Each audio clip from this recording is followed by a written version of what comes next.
In this video, I'm going to show you how you can easily unblock someone on Snapchat.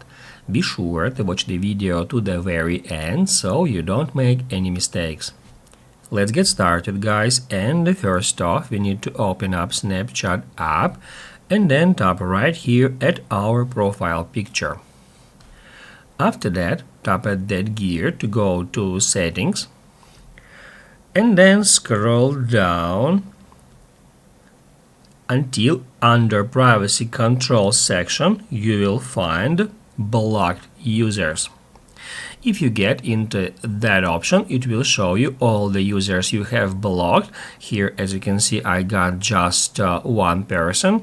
You may have more users here, and then all we have to do to unblock any user from here is just tap at that cross button. And now we need to confirm the unblocking by hitting at yes. Basically, guys, that's it. So if this video was helpful for you, don't forget to hit the like button.